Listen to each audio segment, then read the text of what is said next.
सरकार के सख्त आदेश के बावजूद बिहार में अवैध बालू का खनन रुकता हुआ नहीं दिख रहा है और अब खनन विभाग के मंत्री जनक राम काफी गंभीर हैं और अधिकारियों को एक सख्त निर्देश दिया गया है कि जो भी बिहार में अवैध बालू का खनन कर रहा है उन सब पर कार्रवाई हो। और बाकायदा इस विभाग ने एक स्पेशल टीम बनाई है और उस स्पेशल टीम ने तमाम जिलों के अधिकारियों को जिन पर जिम्मेवारी है कि वो अवैध बालू का खनन न होने दें, उनको एक लिस्ट सौंपी है और इस लिस्ट में उस तमाम माफिया का नाम है। यानी सरकार पर कहीं न कहीं दबाव पड़ रहा था। लगातार मीडिया में खबरें आ रही थी कैसे बिहार में अवैध बालू का खनन हो रहा है और सरकार के लिए फजीहत तब हुई जब ये बताया गया कि कैसे अलग अलग जिलों में खनन अधिकारियों पर यहां तक कि एसडीओ और दरोगा को दौड़ा दौड़ाकर पीटा जा रहा है। जिसके बाद अब स्पेशल टीम ने उन तमाम बालू माफियाओं की जो अवैध रूप से खनन करते हैं उनकी एक लिस्ट जो है वो जिले के अधिकारियों को सौंपी है और कहा है किसी भी तरीके से ये लिस्ट लीक नहीं होना चाहिए। यानी जो मुख्यालय है उसे इस बात का डर है कि अगर लिस्ट दिया जाएगा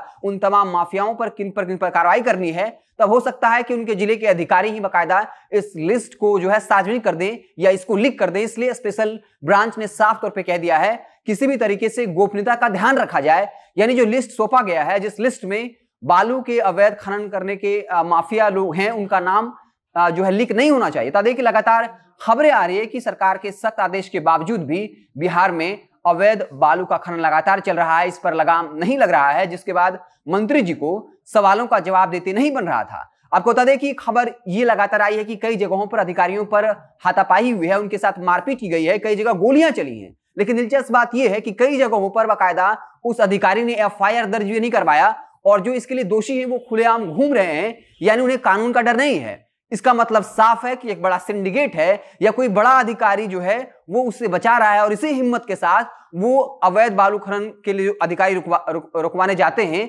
उनको जमकर पीटा जाता है और उसके बाद जो तमाम माफिया हैं वो खुलेआम घूमते हैं। आपको एक तस्वीर याद होगी जब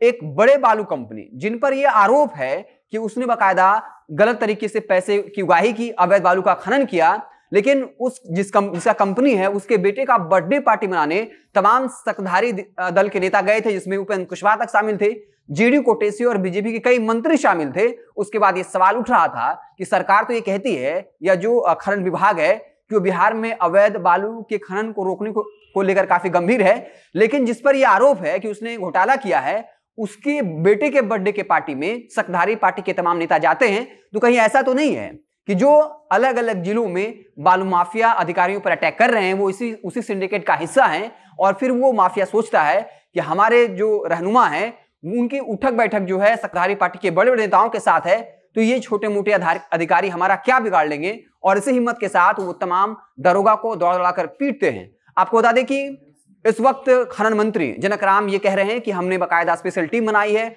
सभी अधिकारियों को सख्त निर्देश दिया है, एक लिस्ट भी सौंपी है कि कौन कौन से बालू माफिया हैं, उन पर कार्रवाई होनी है। लेकिन सवाल ये उठेगा कि जिस अधिकारी पर यह आरोप लगा था कि उसने बाकायदा अवैध बालू खनन के जरिए पैसा बनाया, उसी अधिकारी को फिर से बालू का टेंडर देने का जिम्मा सौंप दिया गया, जबकि विजिलेंस डिपार्टमेंट ने छापेमारी की थी, उनके पास से करोड़ों की संपत्ति बरामद की थी और जिनको विजिलेंस डिपार्टमेंट ने कहा था कि इस अधिकारी को सस्पेंड किया जाना है, निलंबित किया जाना है, उसी को जनक राम बाकायदा बालू का टेंडर देने का ठेका दे देते हैं। यानी उस पर जिम्मेवारी होती है कि वो ठेकेदारों के बीच जो है बालू का टेंडर बांटे। तो साफ तौर पे मीडिया में ये बात उछल रही है, लगातार सरकार की फजीहत हो रही है, इसलिए वो बता रही है कि हमने बाकायदा एक स्पेशल टीम बनाया है और जो भी अवैध बालू का खनन कर रहा है उस पर कार्रवाई होगी। लेकिन सवाल ये उठेगा कि जो बालू माफिया आपके अधिकारियों को ही दौड़ा दौड़ा कर पीटते हैं उन पर कार्रवाई क्यों नहीं होती है, उस पर आपके अधिकारी डर से एफआईआर तक दर्ज नहीं करवाते और बाकायदा वो बेखौफ तरीके से बालू का अवैध खनन कर रहे हैं। और ये लगातार आरोप लगता रहा है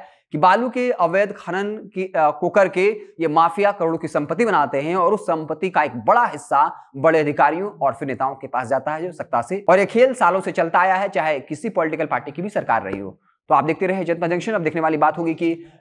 इस आदेश के बाद कितने अवैध बालू खनन करने वाले माफियाओं पर कार्रवाई होती है। हमारी नजरें बड़ी रहेंगी। बहुत बहुत धन्यवाद।